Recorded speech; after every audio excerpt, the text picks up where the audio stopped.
Gravação iniciada. Então, pessoal, boa tarde.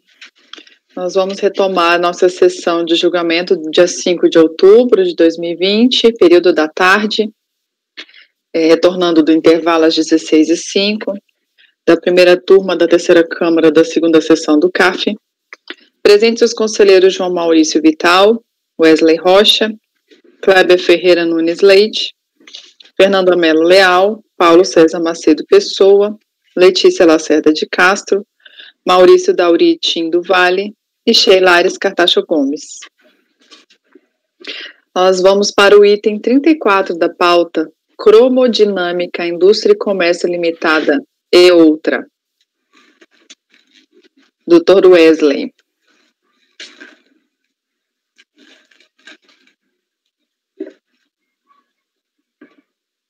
Estão me ouvindo bem? Sim. Ok. Trata-se de recurso voluntário que ataca a decisão de primeira instância que julgou improcedente a impugnação apresentada. Somente está sendo discutido aqui a formação de grupo econômico em razão da empresa solidária MEC Brasil Indústria e Comércio Limitada, que seria identificada ali como uma coligada, né, uma espécie de coligada nesse sentido, com a empresa recorrente Cromodinâmica Indústria e Comércio, o que levou a fiscalização a verificar essa questão de grupo econômico em razão das contribuições lançadas, declaradas em GFIPs durante a ação fiscal e não recolhidas, né? Que a empresa seria uma espécie de optante do Simples ali, desde 2003, e a auditoria teria identificado ações realizadas concomitante entre essas empresas citadas. E durante a ação fiscal, nas empresas que forneceram as convicções para a fiscalização, considerar que a Cromodinâmica, personalidade jurídica própria, é resultante de uma cisão da MEC Brasil. Porém, a nova empresa continuou a ser administrada pela MEC Brasil e com objetivos sociais idênticos, conforme a seguir demonstrado resumidamente. O atual sócio-gerente da MEC Brasil, Anthony Evans, foi o sócio fundador da empresa Cromodinâmica, com participação de 90% das suas cotas. E na sede da MEC Brasil, Pompeia, na cidade de Pompeia, São Paulo, seção da fábrica, encontravam-se trabalhando os empregados registrados na Cromodinâmica, perdão.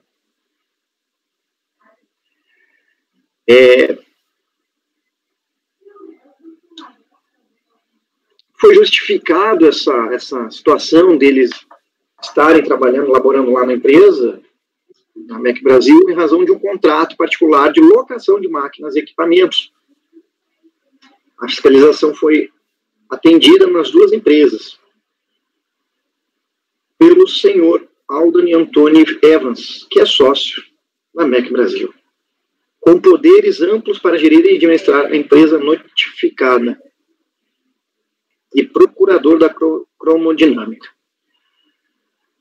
O endereço das empresas, quando a sua constituição era o mesmo, o site eletrônico consta o nome das duas empresas no mesmo logotipo, com o endereço e telefone de ambas, registro do faturamento das empresas antes e posterior aos empregados e após a vigência ali da nova empresa, com o contrato de locação de equipamentos continuou tendo faturamento, embora os serviços fossem executados pelos empregados da Cromodinâmica, e por tudo exposto aí foi levantado mais elementos, inclusive, que levaram à configuração pelo fisco de empresas de mesmo grupo econômico. Por sua vez, a Cromodinâmica apresentou recurso voluntário nas folhas 206 e seguintes, alegando em síntese pela inexistência de grupo econômico, não houve cisão entre empresas MEC Brasil, Indústria e Comércio limitada, alega que as empresas possuem objetos sociais distintos, atuando em ramos diferenciados, que as empresas não estão coligadas, que os sócios não são os mesmos, que nos endereços em que estavam sediadas foi situado por uma questão de logística, que os maquinários entre as empresas foram arrendados, pede a aplicação de interpretação mais benéfica ao contribuinte e, por fim, pede afastamento da acusação de grupo econômico. Bom, eu li o relatório já para explicar o voto que eu estou negando o provimento ao recurso em razão das todas as características e elementos levantados pelo fisco. E dois fatos que eu acho importantes de esclarecimento. A recorrente alega que são objetos sociais distintos, mas estão no mesmo núcleo de atividades, né? De maquinários, enfim, e prestação de serviço também. Bem como o sócio que teria lá a prerrogativa de representar a cromodinâmica e também sócio majoritário fundador da MEC Brasil seria o representante legal. E uma das argumentações da recorrente foi justamente que os filhos que iniciaram as atividades teriam sido orientados por este sócio que é pai, né, deles, orientado, e aí as razões do recurso estavam todas no sentido de o pai quis ajudar os filhos a conduzir melhor a empresa que estava sendo constituída ou deixada de atuar. Então, por todas essas razões, eu concordo com as fundamentações da decisão de primeira instância. Foi só debatido isso no presente processo e não a não incidência das contribuições. Eu estou negando o provimento, não tem preliminares, então esse é o meu voto, presidente. Ok. Algum questionamento? Doutor João, como vota? Eu acompanho. Doutor Kleber? Acompanho. Doutora Fernanda? Acompanho. Doutor Paulo? Acompanho. Doutora Letícia? Acompanho. Doutor Maurício? Acompanho. Eu também acompanho. Então, item 34. Acordam os membros do colegiado por unanimidade de votos em negar provimento aos recursos, né? Tem mais de um recurso, né, doutor Wesley? Não, deixa eu ver se eu botei aqui no relatório. Eu fechei o voto, peraí. É porque você botou negar-lhes provimento. Não, é que é o seguinte, eu estava fazendo o voto e exatamente o que aconteceu foi que foi apresentado, a impugnação foi apresentada em conjunto, inclusive até isso, né? Caracteriza aí o grupo econômico, porque da mesma defesa, e posteriormente, o que aconteceu foi o seguinte, a empresa MEC Brasil teve a sua notificação registrada ali na folha 204 e edital de intimação 205, sendo contudo inerte.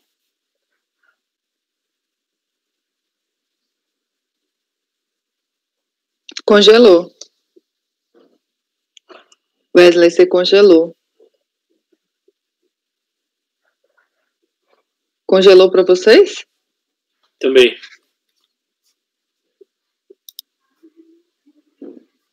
Estão me ouvindo? Agora sim. Tá, então, resumidamente, só a empresa Cromodinâmica apresentou recurso e a MEC Brasil não apresentou, então só temos... Então é só um. É porque quando eu fiz o voto, eu estava com as duas lá.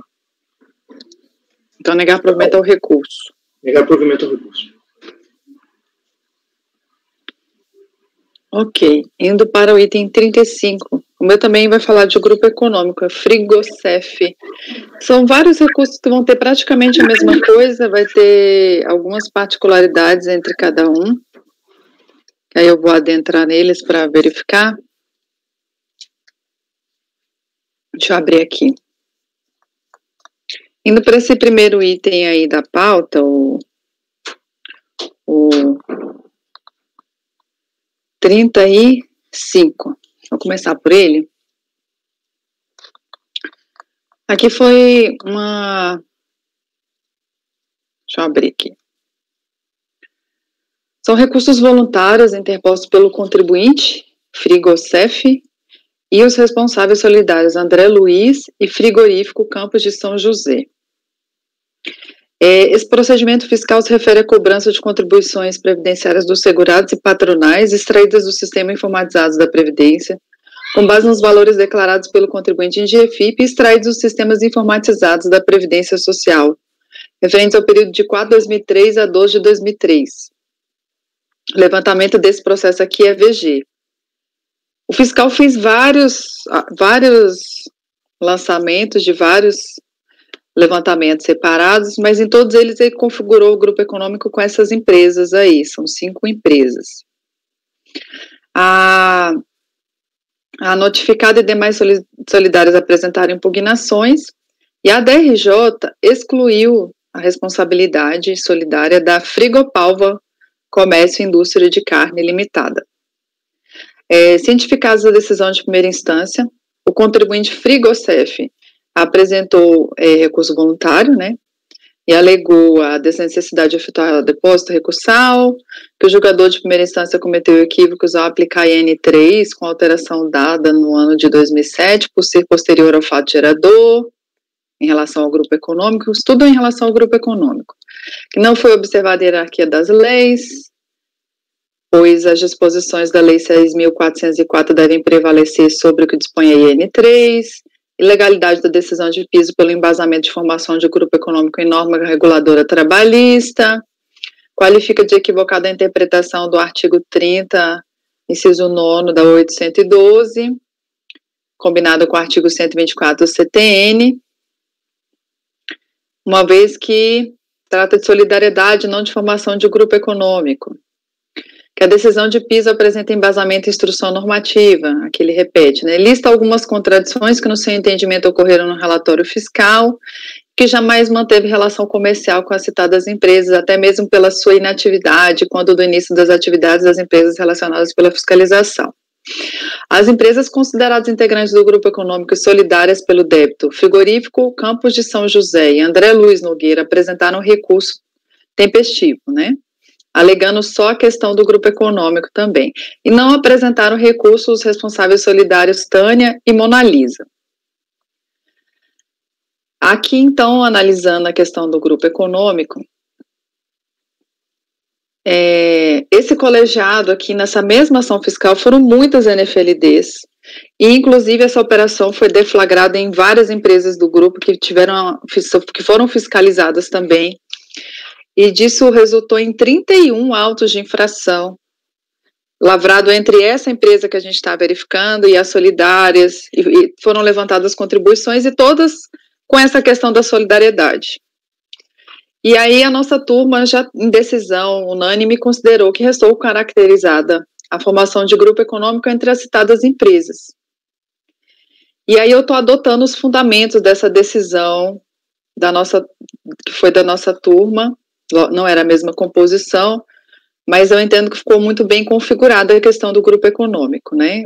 Aqui ele fala que o relatório fiscal, no item caracterização de grupo econômico, bem como toda a documentação contida nos autos, trazem as seguintes informações relevantes. O senhor José Luiz Nogueira é sócio da Frigocef, da empresa Frigorífico Campos de São José, sucessora da Frigorífico Mantiqueira. A empresa Frigocef foi aberta com capital social de R$ 950 para fazer funcionar um frigorífico que nasceu falido diante de um arrendamento de 15 mil e aquisição de matéria-prima paga normalmente à vista. E somente a conta de energia elétrica deveria consumir todo o capital investido no primeiro mês de funcionamento. O senhor André Luiz Nogueira, sócio-gerente da Frigocef desde 20 de 3 de 98, do Frigorífico Campos de São José, assina documento pelas duas empresas, como verificado no processo de benefício de Hélio Soares Lima e processo trabalhista de Francisco das Chagas, e recebe recibos de férias, rescisões, cheques e outros pelo Frigorífico Mantiqueira. Verificou-se ainda que nos locais desses estabelecimentos que o senhor André Luiz Nogueira faz a verificação da falta de carnes bovinas e suínas, que somente o Frigorífico Campos de São José fornece. o senhor André Luiz Nogueira é empregado do frigorífico Campos de São José, e o senhor André Luiz Nogueira assina documentos da empresa André Luiz Nogueira Júnior ME. Portanto, constata-se que as empresas citadas têm em comum o fato de desenvolverem atividades vinculadas e complementares, evidenciando-se a partir do exame de seu quadro societário uma estreita ligação entre todas elas. E aqui ele faz um arrazoado na doutrina, né? De todo o conjunto provatório examinado, o meu convencimento caminha na direção da existência de inúmeros elementos indicativos de um poder de controle, de certo modo, centralizado, ou pelo menos harmonizado com os interesses comuns das empresas. É patente, no caso em tela, a configuração de empresas atuando com objetivos correlatos, constatando-se várias operações a demonstrar, no mínimo, uma coordenação entre as empresas, fato reforçado em razão de que, basicamente, as mesmas pessoas exercem direta ou indiretamente a administração dos negócios do grupo. Cumpre observar que não é o mero fato da relação de parentesco que vai indicar a existência de um grupo econômico, mas, no caso específico, sob exame, a forma peculiar como estão dispostos societariamente o controlador principal, o senhor André Luiz Nogueira, e as outras empresas citadas pela fiscalização. E aí vale esclarecer que o sentido de grupo econômico não se restringe mais à interpretação literal do artigo 2º, e aqui ele vai falando da legislação, do artigo, do inciso 9º do artigo 30, ele rebate a questão, portanto, em relação à IN 3 que ele fala, as recorrentes alegam que o julgador cometeu equívocos ao aplicar norma posterior à falta anterior, ou seja, utilizou o entendimento da IN 3 com a alteração dada no ano de 2007. Entende que as disposições da Lei 6.404 devem prevalecer sobre a IN. Contudo, a responsabilidade solitária pelo débito foi fundamentada no artigo 30, inciso 9 da Lei 8.212 e no artigo 222 do RPS. Normas legais que devem ser observadas pela autoridade fiscal, tendo em vista sua atividade vinculante. A menção da IN 3 pela autoridade julgadora não se trata de retroação de norma, conforme entenderam de forma equivocada as recorrentes, uma vez que o referido normativo legal é de 2005 e, portanto, se encontrava em vigor quando a lavratura do AI, e o julgador apenas citou para reforçar sua argumentação e se contrapor aos argumentos das recorrentes. O artigo em redação vigente à época da emissão do acórdão recorrido, que não invalida a decisão combatida. E aí aqui foram os mesmos recursos, isso aqui foi uma mesma ação fiscal, foram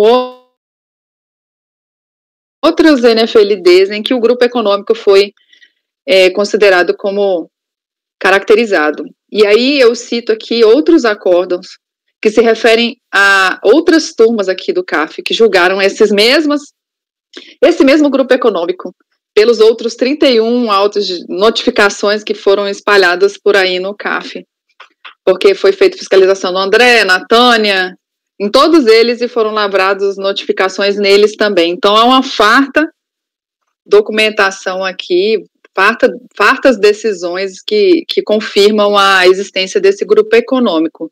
Então, eu estou negando o provimento ao recurso. Se ainda assim acharem importante, é que na própria decisão de piso, na folha 251, 250, ele detalha toda a confusão patrimonial que essas empresas fazem. O acórdão de primeira instância é imenso, ele tem muitas páginas, sei lá, deve ter umas 30 páginas, e ele esmiuça essa questão do grupo econômico, cita documento por documento aqui. Se vocês tiverem alguma dúvida em relação à formação do grupo econômico, eu posso dar uma lida aqui no acórdão recorrido. E aí eu estou negando provimento, nesse processo eu estou negando provimento ao recurso. O único fundamento é a questão do grupo econômico. Alguém tem alguma questão? Doutor João? Eu acompanho. Doutor Wesley? Eu acompanho, presidente. Doutor Kleber?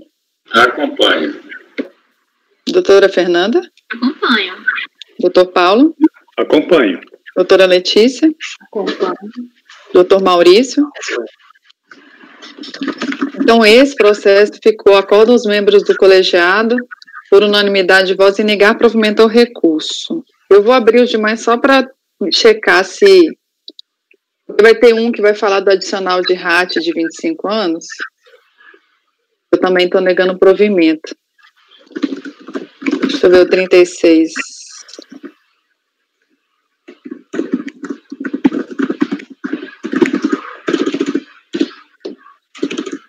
Esse aqui, além de ter a configuração do grupo econômico no 36, ele questionou a questão da aposentadoria especial que foi levantada aqui no auto de infração. E aí, ele foi instado a comprovar, apresentar todos aqueles documentos referentes à questão do gerenciamento dos riscos ambientais, porque é um frigorífico, né? Há um risco na atividade, né? E ele não apresentou, e ele não comprovou que ele gerenciava a questão dos riscos, né? Então, o fiscal levantou. Nesse processo, eu tenho levantamento o AF, que é remuneração maior declarada em GFIP, a menor declarada em GFIP, aposentadoria especial e remuneração de contribuintes individuais. Só que ele só questiona o grupo econômico e a questão do adicional de aposentadoria especial. E os solidários não questionam o mérito do lançamento, eles só questionam a questão do grupo econômico.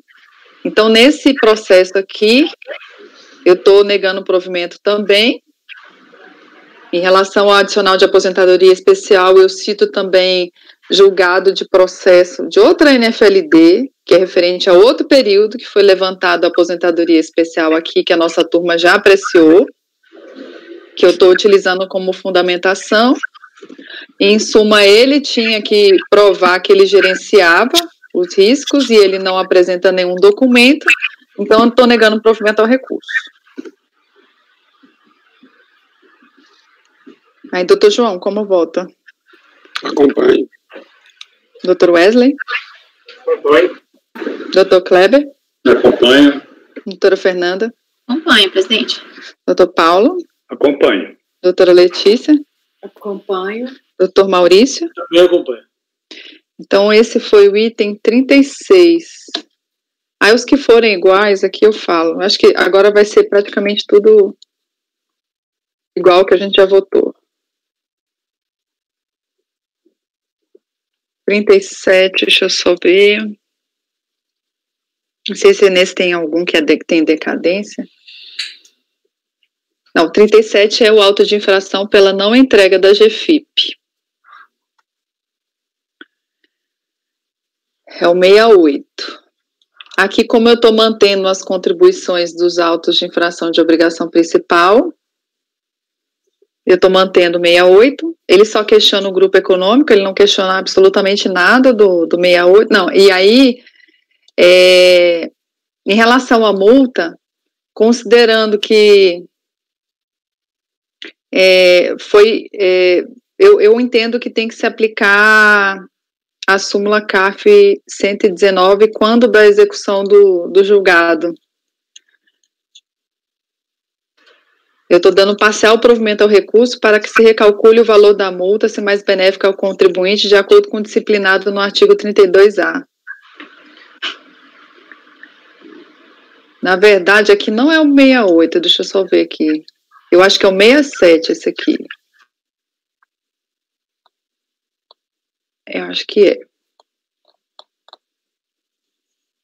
Grupo econômico, deixa eu ver, só checar aqui a fundamentação legal. O 67. É apresentar a GFIP. Ele não apresentou GFIP, ele apresentou GFIP com algumas incorreções. E aí, nesse caso, teria que fazer o comparativo da multa benéfica. Aí eu estou dando parcial provimento.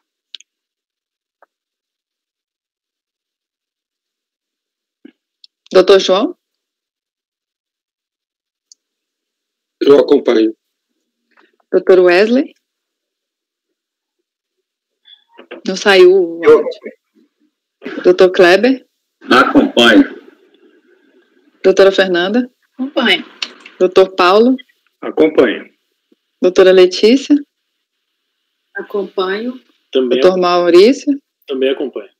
O 37, então, eu estou aplicando parcial provimento ao recurso para que se recalcule o valor da multa se mais benéfico ao contribuinte, de acordo com o disciplinado no artigo 32A da Lei 8.212.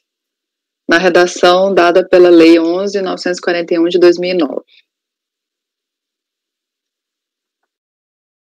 Devia ter feito um resumo desses processos aqui.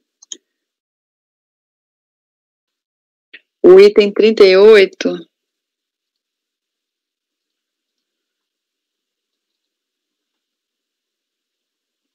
o 38 é igual ao que a gente já votou de riscos ambientais. É um outro processo que também tem riscos ambientais, em que ele questiona o grupo econômico e os riscos ambientais. Aí eu estou negando o provimento. Posso reproduzir o mesmo do anterior? Por mim, sim. De acordo? De acordo. Estou negando o provimento. De acordo. De acordo. Ok. 39.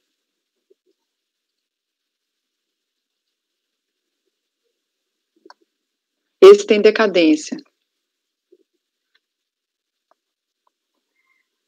Esse aqui se refere a contribuições previdenciárias arbitradas. Esse aqui foi arbitramento com base na RAIS, tem aposentadoria especial, teve a questão do grupo econômico, e o período do crédito do lançamento se refere a... Eu vou indo lá para o voto, lá embaixo. De 4 de 98 a 3 de 2003. E a ciência dos contribuintes se deram em 2006. Foi a última ciência que foi 1/11 de 2006, tá? E aí, no relatório de documentos apresentados, não constam recolhimentos para as competências 4 de 98 a 3 de 2003. Então, aplico o 173, inciso 1º do CTN, e reconheço a decadência dos períodos de 4 de 98 a 11 de 2001, inclusive. Só confirma aí, João. Eu estou dando 4 de 98 a 11 de 2001, inclusive, pelo 173. A ciência foi em 2006.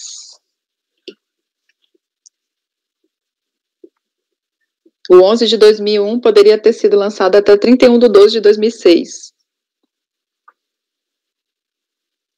Que é o exercício seguinte, né? Tá certo, 31/12 de 2006. E aí, no mérito, eu estou negando o provimento, porque é a questão do grupo econômico que ele questiona. Então, eu estou dando parcial provimento ao recurso para reconhecer a decadência das competências 4 de 98 a 11 de 2001, inclusive.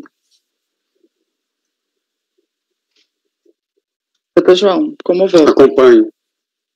Doutor Wesley. Acompanho. Doutor Kleber. Acompanho. Doutora Fernanda. Acompanho. Doutor Paulo. Acompanho. Doutora Letícia. Acompanho. Doutor Maurício. Acompanho. Então, esse item aqui foi o 39. Acordo aos membros do colegiado, por unanimidade de votos, em dar parcial provimento ao recurso para reconhecer a decadência das competências 4 de 98 a 11 de 2001, inclusive. O último, 40. O 40 também tem uma decadência.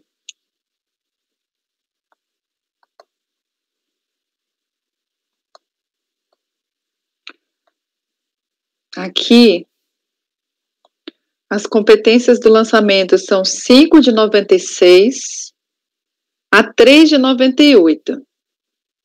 E a ciência foi em 2006. Então, eu estou reconhecendo a decadência total do crédito, tá? Porque a última competência foi 3 de 98. O crédito a ciência foi em 2006, né? Então, está totalmente decaído. Então, eu estou dando provimento ao recurso para reconhecer a decadência de todo o período lançado. Doutor João. Acompanho. Doutor Wesley. Acompanho. Doutor Kleber. Acompanho. Doutora Fernanda. Acompanho. Doutor Paulo. Acompanho. Doutora Letícia. Acompanho. Doutor Maurício. Acompanho. Então, o último item que foi o 40. Acordam os membros do colegiado por unanimidade de votos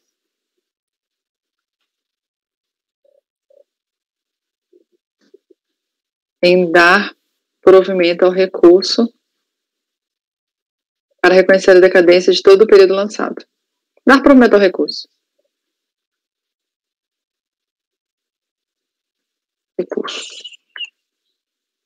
Unanimidade, dar provimento ao recurso. Ok, aí indo para o item 41, Dr. Maurício, cereais barril. Maravilha.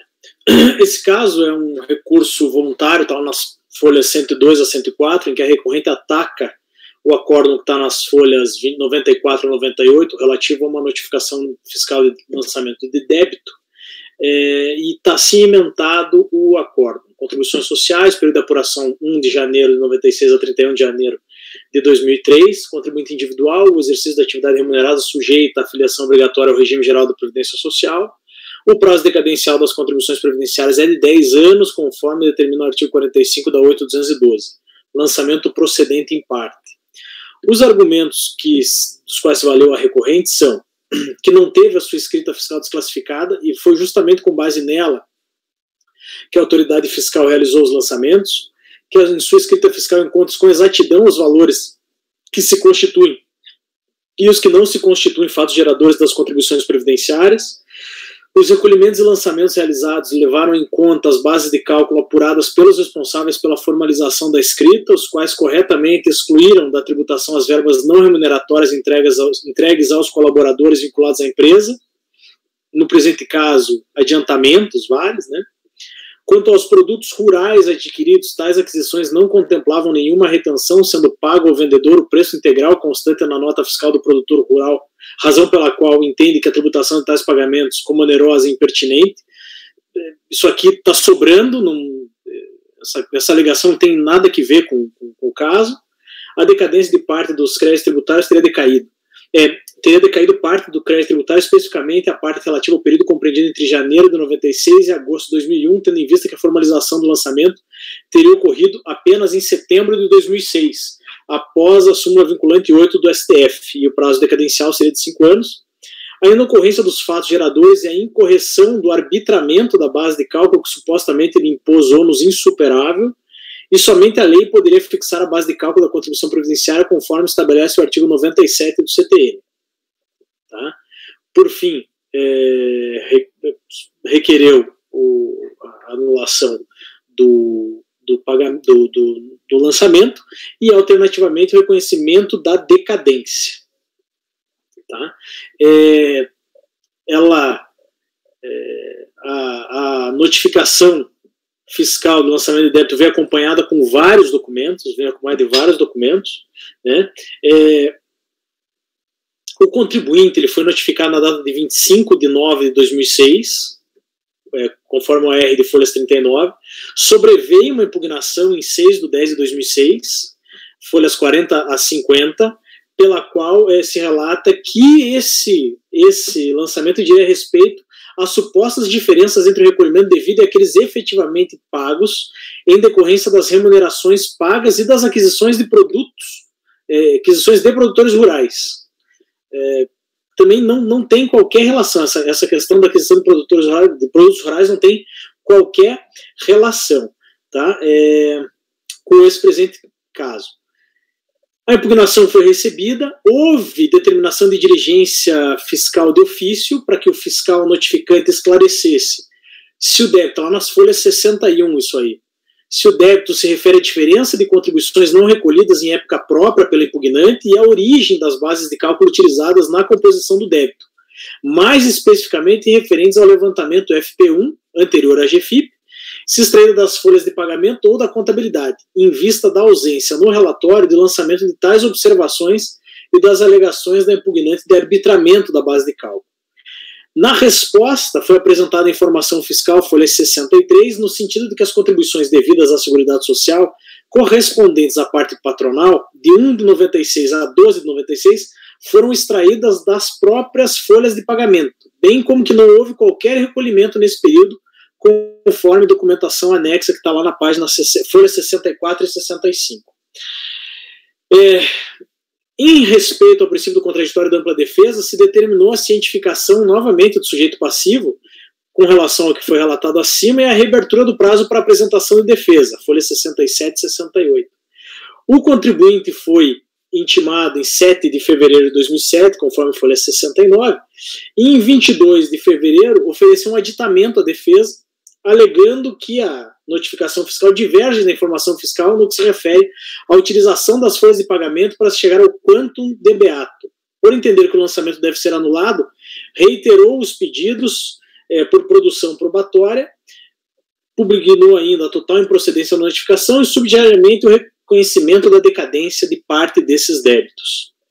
Essa nova impugnação foi recebida conforme a folha 72. E aí, as folhas 74, houve um novo despacho de ofício, em que se constata que a empresa em questão foi optante pelo Simples no período de janeiro de 97 a dezembro de 2000, estando por isso sujeito às contribuições do artigo 23 da Lei 9.317, em substituição àquelas do artigo 22 e 23 da Lei 8.212 e o artigo 57, parágrafo 6º da Lei 8.213 de 91. E por isso se solicitou ao fiscal notificante que justificasse os lançamentos ou procedesse à retificação do débito nas competências 3,99, 5,99, estão acompanhando, né, pessoal? 7,99, todos esses aí, tá? Com isso, as folhas 76 foi informado que a empresa, em 3,99, se desenquadrou da opção por interesse próprio do Simples, né, em função do faturamento, considerando a consulta de valores a recolher versus valores recolhidos, que estão lá na página 77 e 78, e que o montante devido foi declarado em GFIP. Posteriormente, foi identificada a divergência entre os sistemas Consimples e Civex no que tange a data de efetiva exclusão do contribuinte do Simples, 1 de janeiro de 2001 e 1 de março de 99, respectivamente. Assim, foi determinada nova diligência de ofício para solicitar esclarecimento à Delegacia da Receita Federal do Brasil em Santo Ângelo quanto à data correta, folhas 80 e 81. Para atender esse despacho, se determinou o encaminhamento ao Cefis de Santo Ângelo e, em seguida, foram baixados os autos ao fiscal notificante para análise. Em resposta, foi reiterado quanto afirmado na informação fiscal de folha 76 a 78, destacando que, com base na opção da empresa de não mais querer ser enquadrada no Simples, e conforme folha 80, foi apurado apenas o valor declarado na GFIP, de 3,99 a janeiro de 2013, na rubrica FP4. Isso está na folha 85. Aí sobreveio um despacho informando que os esforços do auditor não foram suficientes para dirimir as dúvidas suscitadas. Sendo assim, foi novamente solicitado que a Delegacia de Santo Ângelo, através do SACAT, verificasse a partir de que data se operaram os efeitos da exclusão da empresa Cereais Barril Limitada do Sistema Simples. Folha 87 e 88. E aí a DRF informou que o contribuinte foi excluído do Simples em 1º de março de 99, tendo sido desfeita a exclusão de ofício em 16 de setembro de 99. E em 1º de janeiro de 2001, o contribuinte foi excluído novamente, devendo esta data ser considerada de exclusão do Sistema Simples. Resolvidas essas pendências, a 4ª turma da Delegacia da Receita Federal do Brasil, de julgamento, julgou procedente em parte o lançamento impugnado, mantendo o lançamento no valor de 10.572,73, de acordo com aquela ementa transcrita lá em cima. No que se refere esse é o relatório. No que se refere ao conhecimento, me parece que o recurso é tempestivo e eu conheço parcialmente do recurso. Eu deixo de conhecer as alegações relativas ao suposto lançamento fiscal sobre a comercialização de produto rural. Isso que essa matéria é estranha ali, de conforme identificou também a decisão recorrida lá, as folhas 96. Argumento com relação, aquele meu argumento do ônus da prova, mas lá no finalzinho, na página 12 do voto, eu menciono que me parece que a recorrente não se desincumbiu do ônus probatório, do seu ônus probatório, conclusão a qual também chegou a decisão recorrida ao afirmar, as folhas 97, que no caso em tela, a impugnante não logrou êxito em comprovar suas alegações, tanto com argumentos plausíveis, quanto com documentação comprobatória. A base de cálculo, no item 2 ali, a gente fala da base de cálculo e da não realização de qualquer arbitramento. A recorrente alega que teria havido arbitramento da base de cálculo, mas quando a gente analisa os autos, a gente encontra várias diligências no sentido de identificar a ocorrência da base de cálculo. O próprio acórdão recorrido menciona, a folha 96, que em face das alegações de arbitramento da base de cálculo, os autos foram encaminhados ao auditor fiscal notificante, que esclareceu serem as bases de cálculo extraídas das folhas de pagamento, bem como não ter havido no período qualquer recolhimento. Reaberto o prazo de defesa, pronuncia-se a impugnante no sentido de que, na origem das informações, há divergências, devendo o lançamento ser anulado. Além disso, é importante ressaltar que, após dúvida suscitada na fase de instrução do processo quanto à data da exclusão do Simples, a Delegacia da Receita Federal do Brasil informou, conforme os pais de folha 92, que o contribuinte foi excluído em janeiro de 2001, passando essa data a ser considerada para fins de exclusão do sistema. Então, as bases de cálculo foram identificadas por meio de documentos entregues pela própria recorrente, que inicia sua peça do recurso, inclusive, ressaltando que em sua escrita fiscal se encontra a exatidão dos valores. Né? E foi exatamente com base nesses valores que a autoridade fiscal realizou os lançamentos. É importante, inclusive, reiterar lá a decisão de folha 97 e 98, onde consta a realização de várias diligências para se estabelecer com exatidão esses valores. Tá? E aí, após a realização de todas essas diligências, a decisão da autoridade fiscal foi: isso posto e por tudo mais que consta dos autos, voto no sentido de considerar este lançamento procedente em parte, excluindo para tanto as competências 3 de 99 a 9 de 2000 do levantamento FP4, mantendo o débito para as demais competências, totalizando esse valor de 10.572. Tá? Então, nesse particular, eu não, nessa alegação de incorreção do arbitramento, eu não dou provimento ao recurso. Agora, no que se refere à decadência, aqui eu fiquei bem... eu refleti bastante, né, nesta parte. Por quê? Porque a recorrente ela se insurge contra o critério aplicado pelo colegiado, a COR, para reconhecer a decadência do lançamento relativo ao período compreendido entre janeiro de 96 e agosto de 2001, tendo em vista que a formalização do lançamento teria ocorrido apenas em setembro de 2006. Sustenta, me parece com razão, que depois da súmula vinculante 8, o prazo é de 5 anos.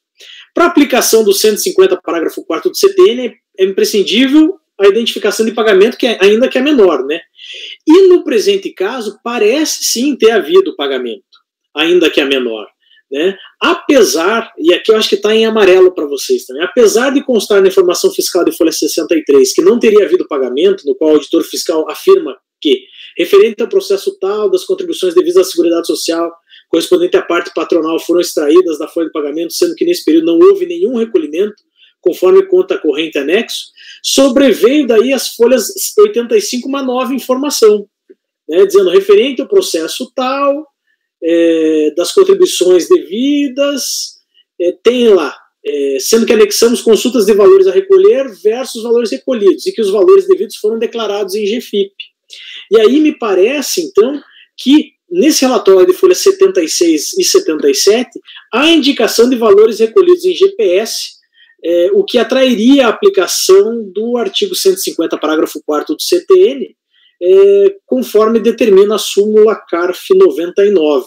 Então, me parece, portanto, que nesse ponto específico, assiste razão a recorrente no que se refere à decadência dos créditos tributários relativos aos períodos anteriores a agosto de 2001, inclusive.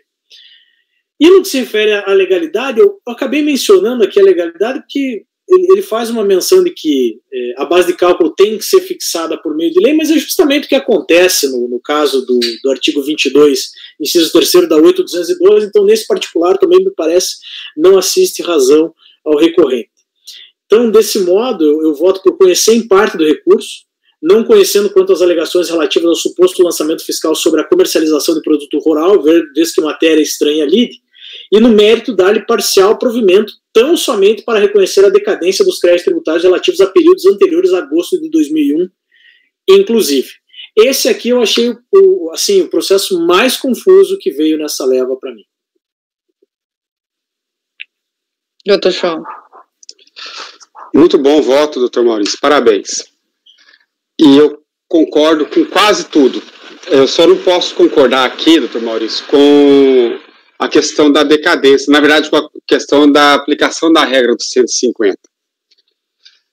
Isso porque, na folha número 77, as folhas número 77 e 78 são as folhas onde consta a indicação de pagamento para algumas competências. Tirando o período Do simples? decadente, que seria decadente pelo 150, excluindo o período decadente pelo 150, sobraria os períodos, no lançamento, sobraria os períodos de 11 de 91, 1 de 2002, 3 de 2002, 6 de 2002, 7, 8 de 2002 e 1 de 2003. Esses períodos são os que permaneceriam se eu aplicar a regra dos 150. Para esses períodos, se olhar na folha 77 e 78, não consta pagamentos. Para esses períodos. Portanto, para esses períodos, a regra de decadência certamente seria do 173. Se eu aplicar a regra do 173, então a minha decadência, a minha não decadência, ou seja, eu alcançaria também eu tiraria do período decadente de 1 de 2001 até 8 de 2001. Essa é a diferença entre a aplicação da regra. Esse é o período que difere, de 1 a 8 de 2001. De 1 a 8 de 2001, existe alguns períodos, por exemplo, 2 de 2001 tem pagamento, mas 1 de 2001 não tem pagamento. Então, teria que analisar, na verdade, o único período que tem pagamento de 1 a 8 de 2001 é o 2 de 2001.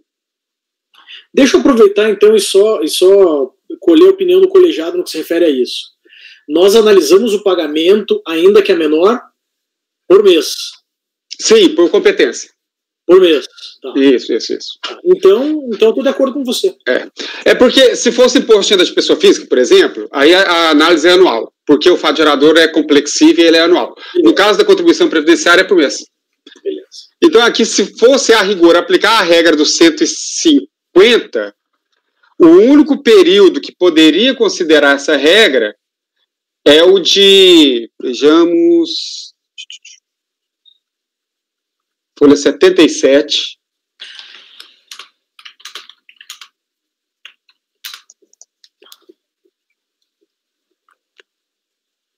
Dois, 3, 4, 5 e 6.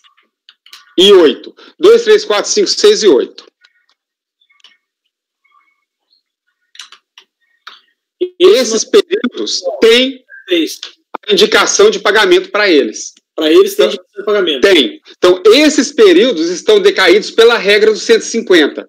E esse 2, 3, 4, 5, 6 e 8 são de 2001. 2001.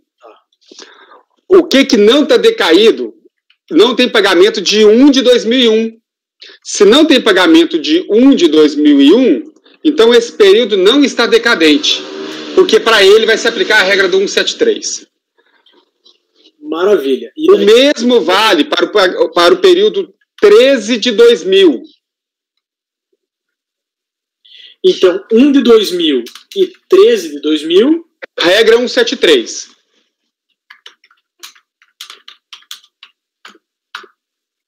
O 731 do CTN. E para 2, 3, 4, 5, 6 e 8, a regra é o 150. O 7 também a regra é o 173.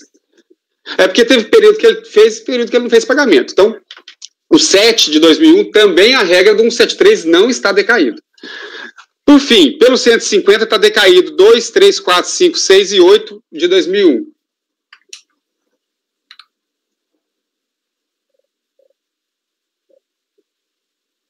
Bem como todos de 11 de 2000 para trás, porque aí decai sobre qualquer regra. Então, de 11, competência 11 de 2000 para trás, qualquer regra vai decair. O 12 de 2000 também ele tem pagamento, então também está decaído. 12 de 2000.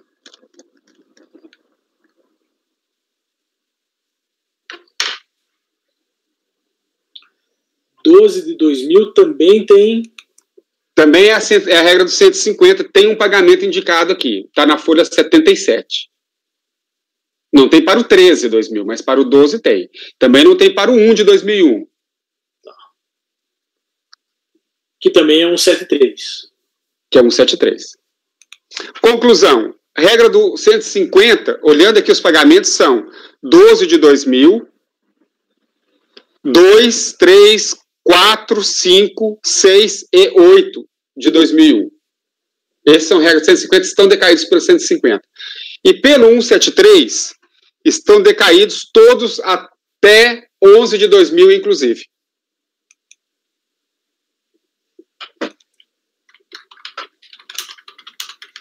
Eu não sei se todos acompanharam aí os pagamentos. Mas... O 12 não está também? Você falou que o 12 tem recolhimento. Tem recolhimento para ele. Então, ele cai na regra do 150, ele já estará decaído. Está decaído.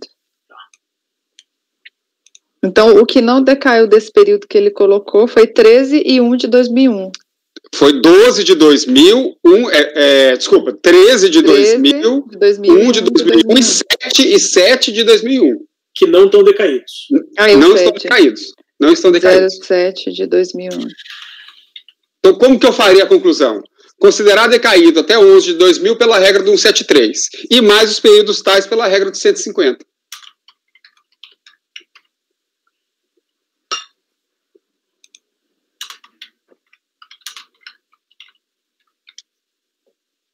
Perfeito. Eu fiquei com essa dúvida se era... Eu levei em consideração um pagamento a menor no período, não por competência. Então, agora está anotado já. Uhum. Não é comum, não. A gente, normalmente, ou ele não pagou nada, ou ele pagou tudo, ainda que parcialmente. Mas como aqui a informação está muito clara, e está mês a mês, a gente não tem como fugir do que está nos autos, né? Maravilha. Eu faço, então, a retificação do voto nesses termos aí. Ok. Doutor João. Eu acompanho. Doutor Wesley. Eu acompanho. Doutor Kleber. Acompanho. Doutora Fernanda. Acompanho. Doutor Paulo. Acompanho. Doutora Letícia. Acompanho. Eu também acompanho. Então, vou redigir aqui. Acordo os membros do colegiado, por unanimidade de votos, em conhecer parcialmente do recurso, não conhecendo a matéria estranha à lide, e no mérito, dar-lhe parcial provimento para reconhecer a decadência dos créditos tributários relativos aos períodos de... aí eu vou colocar aqui. Quando que começa o crédito? Deixa eu ver aqui. Reconhecer a decadência com base na regra do artigo 173, inciso 1º, dos períodos até 11 de 2000, inclusive. Isso foi uma decisão. Reconhecer a decadência com base na regra tal. Com base na regra do artigo 173, inciso 1º. Inciso 1º das competências.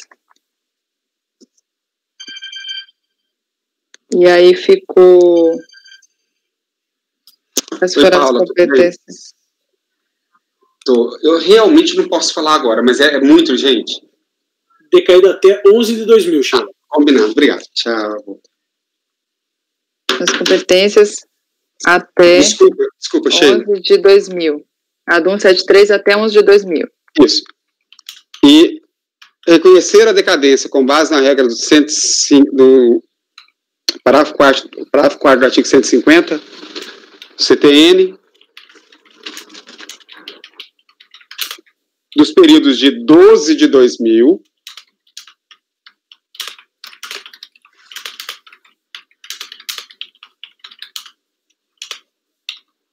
aí é 2, 3, 4, 5, 6 e 8 de 2001. 12, 2000, 02, a 06, isso, barra 2001 e 8 de 2001. 08, barra 2001. dar-lhe parcial provimento para reconhecer a decadência, com base na regra do artigo 173, inciso 1º, das competências até 11 de 2000, inclusive, e com base na regra do artigo 150, parágrafo 4º, dos períodos de 12 de 2000, 2 a 6 de 2001 e 8 de 2001. Certo? Isso. Isso aí.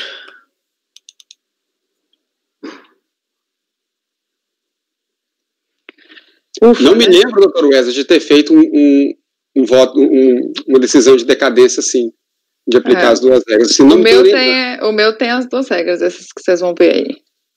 Eu também não lembro. Eu ia pensar aqui, não lembro, cara. Bom, esse processo aqui, eu vou ir para o item. Eu vou ter que entrar um por um, porque são decadências diferentes, e aí não vai ter como. Nem se eu fizesse um resumo, não ia resolver. O item 42 da Gazola Chierigini. Vai lá, Gazola. Esse aqui, o item 42, é o seguinte. Foi um lançamento de contribuições referentes à parte dos empregados, da empresa, RAT e terceiros. Eram lançamentos referentes a várias obras de construção civil, tá? O período daqui é de 1 de 89 a 10 de 89. Inicialmente foi lavrado uma NFLD, até pedi ajuda para o João nesse processo. Foi lavrado uma NFLD que foi anulada por vício formal. E aí está bem especificado lá no relatório fiscal que foi vício formal. E no próprio termo lá da fiscalização, ele fala, ela foi anulada em 24 de 6 de 2002. E aí foi lavrada essa nova notificação que a gente está julgando aqui. E aí, nessa questão aqui, e aí eu fui discutir em relação à decadência desse processo, tá? Quando foi feito o auto de infração, ainda vigia aquela questão da decadência de 10 anos, né? Quando foi lavrado a segunda NFLD. Só que a gente tem que aplicar a questão da súmula vinculante lá para o prazo de 5 anos. Então, eu entendo que a súmula deve retroagir, né, para aplicar em relação a mesmo que tenha sido anulado o auto de infração. Na ocasião da lavratura da segunda NFLD, a gente tem que analisar para ver se aqueles períodos da primeira NFLD eram decadentes quando do lançamento da primeira NFLD. Então, aqui, verificando os autos, eu indo para o voto, verifica-se que o lançamento contempla o período de 1 de 89 a 10 de 89, que foi constituído originalmente em 30 de 7 de 99, ou seja, já tinham 10 anos, né? Por meio da NFLD DEBCAD 32.452.3661, anulada por vício formal em 24 de 6 de 2002, substituída pela NFLD 510.445, lavrada em 6 de 11 de 2002. Então, verifica-se do exposto que o primeiro lançamento, a despeito de ter sido anulado, já estava atingido pela decadência, tanto pela aplicação do 1731, quanto do 150, parágrafo 4º do CTN. Desta forma, os fatos subsequentes não teriam o condão de restabelecer o crédito tributário que já se encontrava extinto totalmente pela decadência. Desta forma, as contribuições referentes aos fatos geradores ocorridos em 1 de 89 a 10 de 89 não poderiam ser lançados já por ocasião da lavratura da NFLD original, em 30 de 7 de 99, em virtude de estarem com prazos decadentes findados, razão pela qual também são indevidas na NFLD em epígrafe. Então, eu estou dando provimento ao recurso para reconhecer a decadência do crédito lançado. Isso é nesse caso. Eu vou ter casos aqui que eu vou analisar a decadência, vai ter uma sobra de decadência que eu vou analisar à luz do 173, inciso 2, que é o aplicável às questões de nulidade por vício formal. Nesse caso, todo o período está decadente. Mas a gente vai ter caso aqui que vai sobrar um período que a gente vai analisar a questão dos 5 anos da data do cancelamento lá da primeira notificação. Aí eu vou por partes. Doutor João, você quer falar? Eu tenho um voto desse daí. Tem um voto. Eu até me inspirei neste voto. Não, eu acompanho, tá certo, porque o primeiro lançamento já estava decaído, então o segundo não conserta o erro do primeiro, não tem jeito. Não vai consertar. Não nesse caso.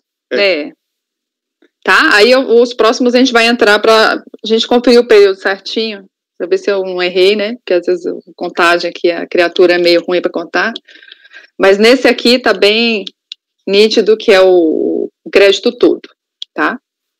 Doutor João, então, acompanha. Acompanho. Doutor Wesley? Eu acompanho. Doutor Kleber? Acompanho. Doutora Fernanda? Eu acompanho. Doutor Paulo? Acompanho. Doutora Letícia? Acompanho. Doutor Maurício? Acompanho. Então, esse item aqui, que foi o 42, acordam os membros do colegiado por unanimidade de votos em dar provimento ao recurso. O 43, tá? Que a gente vai ter uma decadência parcial.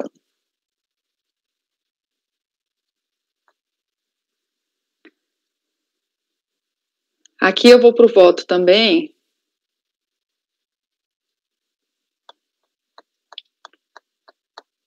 Falando inicialmente da questão da decadência.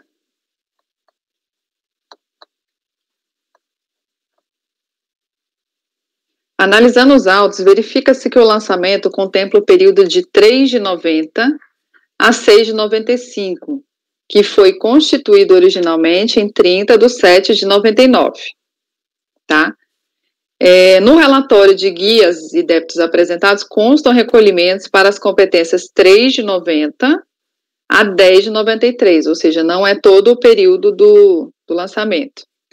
Então, tendo em vista que a ciência do primeiro lançamento ocorreu em 30 de 7 de 99, reconheça a decadência dos períodos de 3 de 90 a 10 de 93, inclusive, né, pela regra do artigo 150, parágrafo 4º do CTN, e da competência 11 de 93, pelo disposto no artigo 173, inciso 1º do CTN. E aí, quanto ao período remanescente não decaído, quando da lavratura da NFLD 4523661, que é 12 de 93 a 6 de 95, considerando que o lançamento foi anulado em razão de vício formal, a análise do prazo decadencial em relação ao segundo lançamento deve observar a regra contida no 173, inciso 2º do CTN. No presente caso, a NFLD 3661 foi anulada por vício formal em 24 de 6 de 2002 e substituída pela NFLD 510-4377, lavrada em 6 de 11 de 2002, a menos de 5 anos da data em que se tornou definitiva a decisão que anulou por vício formal o lançamento anteriormente efetuado. Portanto, não há que se falar em decadência do período 12 de 93 a 6 de 95. E aí eu vou passar a analisar os argumentos de defesa nesse processo, tá? Ele alega nulidade por cesseamento de defesa. Ele alega que a fiscalização ao lançar as contribuições previdenciárias utilizou-se do procedimento de caracterização de prestadores de serviços como segurados e empregados, sem elencar no anexo fundamentos legais do débito o dispositivo legal que o fundamenta, acarretando em nulidade do lançamento por cesseamento de defesa. Só que eu entendo que não assiste razão ao recorrente, pois no referido relatório encontram-se devidamente elencados todos os fundamentos legais aplicáveis ao lançamento, os dispositivos legais vigentes em cada período lançado, separados inclusive por rubricas. A atribuição de competência para fiscalizar, arrecadar e cobrar encontra-se igualmente descrita no FLD. Se não, vejamos, e aí eu cito aqui os dispositivos legais que ele coloca. É inerente à função de fiscalização constatar a existência de fato ou não da relação de emprego entre o ente fiscalizado e as pessoas físicas que lhe prestam serviço, independentemente da forma como foram contratados. Cabe ao agente fiscalizador confrontar os fatos observados no mundo fenomênico e a norma instituidora do tributo, e constatando a ocorrência de fatos geradores de contribuição, surge para a autoridade fiscal a obrigação de constituir o respectivo crédito, através do lançamento, pela atividade vinculada que exerce. Tal efeito tem supedâneo normativo expresso no artigo 142 do CTN. E aí aqui eu venho fazendo um arrazoado em relação à questão do procedimento de verificar o cumprimento das obrigações tributárias. E aí eu rejeito essa alegação dele de essa preliminar. Em relação ao mérito, de acordo com o relatório fiscal, a presente NFLD teve como fatiador as remunerações dos segurados considerados pela empresa como contribuintes individuais, mas que foram caracterizados como segurados empregados pela fiscalização nos termos da legislação previdenciária.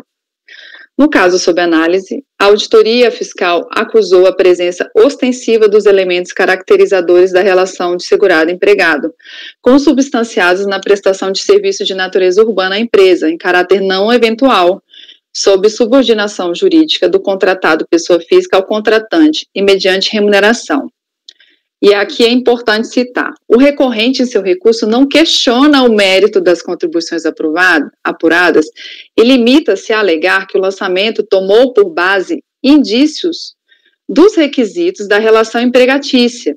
Isso é o que ele alega, sem conquanto observar que a caracterização dos prestadores de serviço autônomos em segurados empregados, sem a devida manifestação do contribuinte acerca desta presunção, não se constitui meio legal para exigir tributo. Então, ele alega que o fiscal tinha que ter consultado ele, tinha que ter intimado ele, para ele se manifestar em relação à presunção, à questão do vínculo empregatício, e só daí que o fiscal poderia ter feito o lançamento. Esse é o argumento dele. Ele não questiona nenhum dos requisitos do vínculo empregatício no recurso dele. O recurso ele não questiona. Ele questiona essa questão. E na verificação fática durante a ação fiscal, a fiscalização constatou que estariam presentes os pressupostos característicos da relação empregatícia, constantes da Lei 8.202 de 91, artigo 12, inciso 1, a linha A. E aí o relatório fiscal assim dispõe. Aqui, essa empresa era uma construtora. E aí ele pegava várias pessoas físicas e contratava um monte de contribuinte individual. E era muito contribuinte individual. Era uma empresa, acho que é uma incorporadora, entendeu?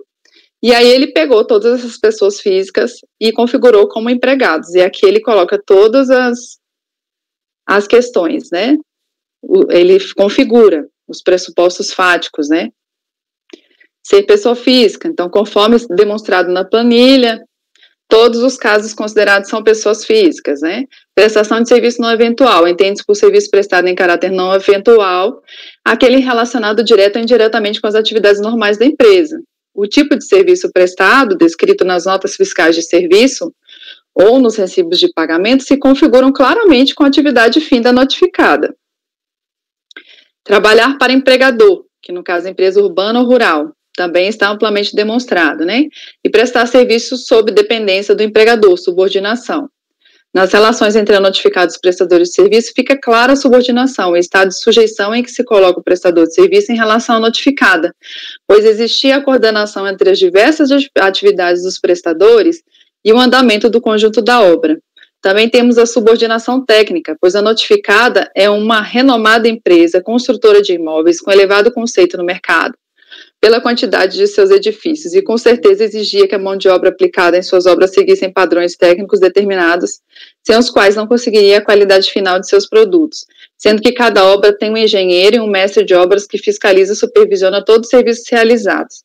Pelos vários aspectos acima relatados, fica evidente a dependência jurídica do prestador de serviços, que se sujeita a receber ordens em decorrência do poder de direção. Receber salário, que aqui no caso também foi comprovado, né, pelos recibos, e aí ele configura toda a relação empregatícia. Então, e aí ele fala que foi uma presunção. Não, não foi presunção, porque verifica-se pela análise dos autos que a autoridade lançadora se valeu de documentos coletados durante a fiscalização, que são inclusive elencados no corpo do relatório fiscal, e aqui tem uma lista farta de documentos que o fiscal examinou. E aí ele ressalta que a empresa não registrou em sua contabilidade a documentação referente às obras, ou seja, todas as compras de materiais, contratações de empresas, prestadores de serviços autônomos caracterizados como empregados, folha de pagamento, empregados, etc., foram documentados através de controles feitos pelos condomínios das obras que eram administradas pela empresa notificada na condição de incorporadora. Então, percebe-se assim que o fisco não se utilizou de meras presunções, mas foi buscar para o seu convencimento em farto conjunto probatório que nos leva a crer que houve cautela na apreciação dos elementos que lhe foram aparecendo no decorrer da ação fiscal.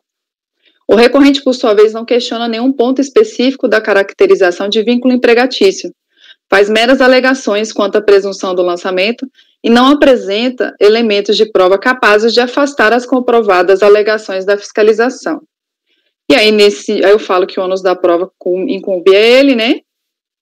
E aí eu estou dando só parcial provimento ao recurso para reconhecer a decadência dos períodos de 3 de 90 a 11 de 93, inclusive. É isso, ai. Pode falar, João. Só um detalhe, doutora Sheila. A senhora fez a análise da decadência da regra dos 150 e analisou os pagamentos havidos até 10 de 93. Só que isso era desnecessário, ao meu ver, porque já estava decaído pelo artigo 170. Quer dizer, também tem isso também. Mês decaído pelo 170 estará certamente decaído pelo 154, pelo 173 estará decaído pelo 150 também. Sim, sim. Enfim, é desnecessário citar, eu acho que é desnecessário, até fica complicado o voto se você for fazer a avaliação de quais períodos tem pagamento ou não, se todos já estavam decaídos pela regra do 173, independente de ter pagamento ou não. Eu vou colocar então que decaiu até 11 de 93, inclusive, por quaisquer das regras. Isso. Porque os períodos posteriores, que aí sim, poderiam estar decaídos pelo 150 e não decaídos pelo 173, para os períodos posteriores não tem pagamento. Salvo engano, eu acho que tem um período desse, que ficou uma competência. Pelo seu voto aqui, só tem até 10 de 93. Nesse aqui, mas nos outros que vão ser... nos outros processos, tá. São mais uns 6. Aí terá, porque vai acontecer exatamente o que aconteceu com o Maurício. Aí aquele período pode ser que tenha a regra do 150. Tá. Eu vou fazer essa correção, vou falar que por quaisquer das regras ele estaria decaído até 11 de 93, inclusive. E o seguinte, se não tem pagamento, também aplica a regra do 11 de 93. Exatamente. Certo. Obrigada pela sugestão. Parabéns pelo voto. Ficou extenso e ficou muito bom. A matéria não é simples, é um processo muito antigo. E eu acompanho. Obrigada. Doutor Wesley. Também cumprimento o voto e acompanho. Doutor Kleber. Acompanho. Doutora Fernanda. Ela não pode dizer que acompanha. Desculpa, você estava falando comigo, não foi? Se você acompanha. Não acompanho. Doutor Paulo. Acompanho. Doutora Letícia. Acompanho. Doutor Maurício. Acompanho. Então, esse item aqui, que foi o 43, acorda os membros do colegiado por unanimidade de votos em dar parcial provimento ao recurso para reconhecer a decadência dos períodos de 3 de 90 a 11 de 93, inclusive. O 44 é decadência total, tá? Eu vou já no voto, e aí como eu já enfrentei todas as questões aqui, vai ficar mais fácil. Esse aqui, ele é 1 de 89 a 1 de 93. Como a gente reconheceu até 11 de 93, inclusive, né? Esse período aqui está decaído. A data da ciência é a mesma, obviamente. A mesma data da ciência, 30/7/99. Então, esse eu estou dando provimento ao recurso para reconhecer a decadência do crédito. Vou botar em votação, né? Doutor João. Não, acompanho, sem dúvida. Doutor Wesley. Acompanho. Doutor Kleber. Acompanho. Doutora Fernanda. Provimento integral. Isso. Acompanho. Doutor Paulo. Acompanho. Doutora Letícia. Acompanho. Doutor Maurício. Acompanho. Então, esse item aqui foi o 44, acorda os membros do colegiado por unanimidade de votos em dar provimento ao recurso. O 45 vai ser parcial também, até 11 de 93, inclusive.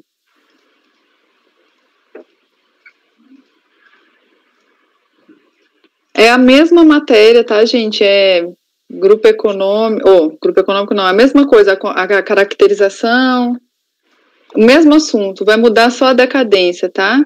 Aí, nesse caso aqui, eu estou reconhecendo de 4, aí eu vou fazer a alteração, viu, João, para colocar o quaisquer das regras estaria decadente até 11 de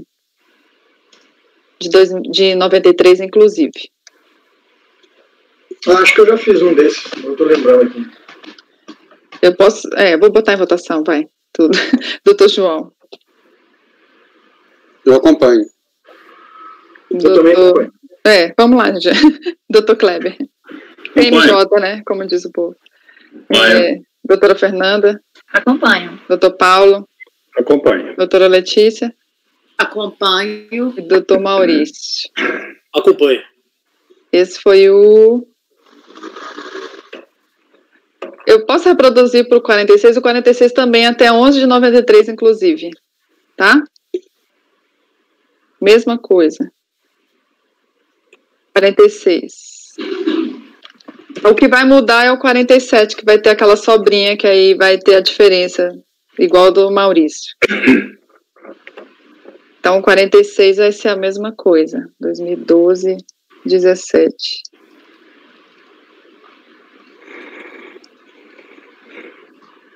Deixa eu só checar mesmo. Se é ele. Isso, 2012, 17 é a mesma coisa, até 11, inclusive. Aí já o item 47, isso, 47, final 2012, 54.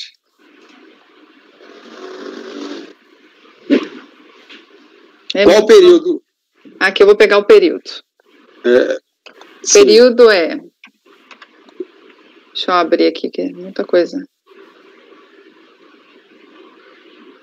Período é 7 de 90 a 2 de 98, que foi constituído em 30 de 7 de 99.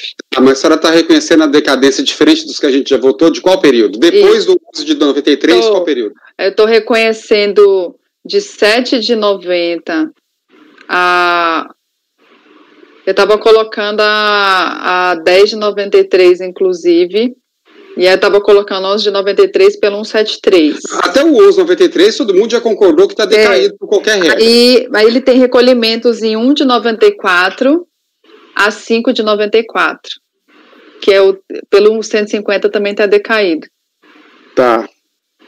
Então, é isso. 1 de 94 a 5 de 94. O 6 já não está decaído, porque o lançamento foi justamente no mês 6 de 95. Foi no mês 30 do 7. 94, você está falando? 94.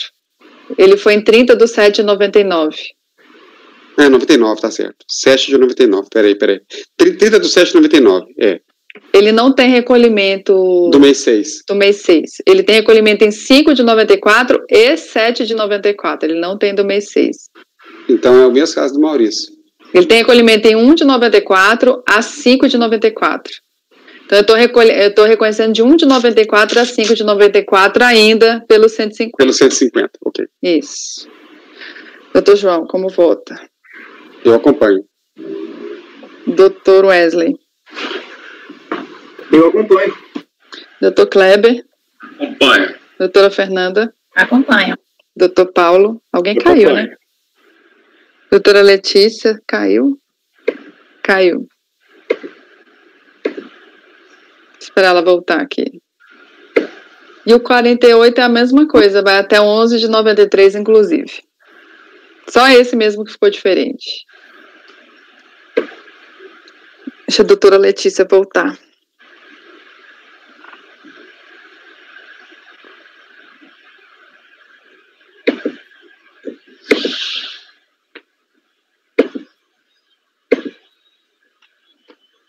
Será que ela viu que ela caiu? Deixa eu ver aqui.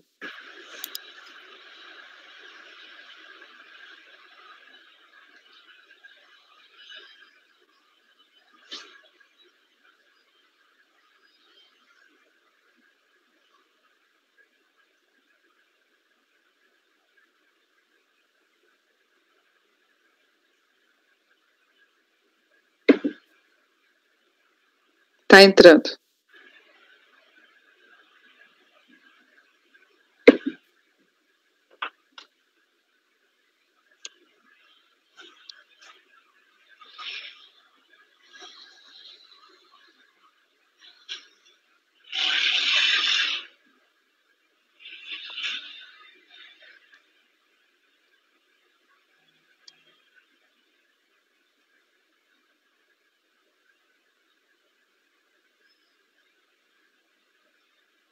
Tá procurando o link.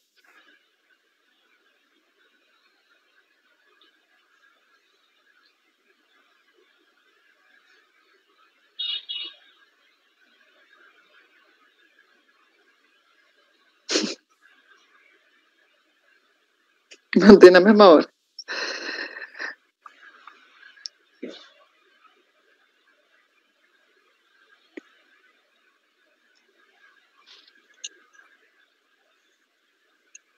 Doutor Chão tá sem microfone. Tô dizendo que aqui o Uberlândia tá muito quente. Deus me Nossa, livre. aqui eu tô com ar-condicionado aqui no 22 e tô derretendo, vou diminuir. A coisa aqui também tá feia, viu?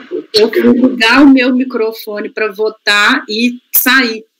Então eu ouvi tudo. Você escutou? Aí eu tô reconhecendo de 7 de 90 a 11 de 93 e 1 de 94 a 5 de 94. Eu acompanho. Doutor Maurício. Acompanho. Então, acordam os membros do colegiado, por unanimidade de votos, em dar parcial provimento ao recurso para reconhecer a decadência dos períodos 7 de 90 a 11 de 93, inclusive, e 1 de 94 a 5 de 94, inclusive. E aí, o último, gente, dessa empresa, é a mesma coisa, é 3 de 90 a 11 de 93, inclusive. Aí, eu preciso colocar em votação, tá todo mundo, eu posso reproduzir, tá todo mundo de acordo? De acordo. Vamos poupar, né? Então, o 48 acorda os membros do colegiado, por unanimidade de votos, em dar parcial provimento ao recurso para reconhecer a decadência dos períodos 3 de 90 a 11 de 93, inclusive. Ufa! Agora é o Maurício. Alguém... Wesley foi pegar uma água.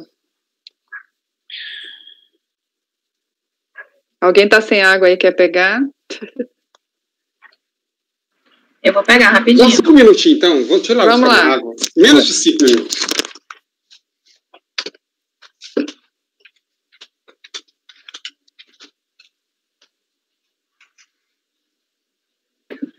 Ô, Sheila, dos 50 aos 56 aí, meu, dá pra gente fazer em 7 minutos.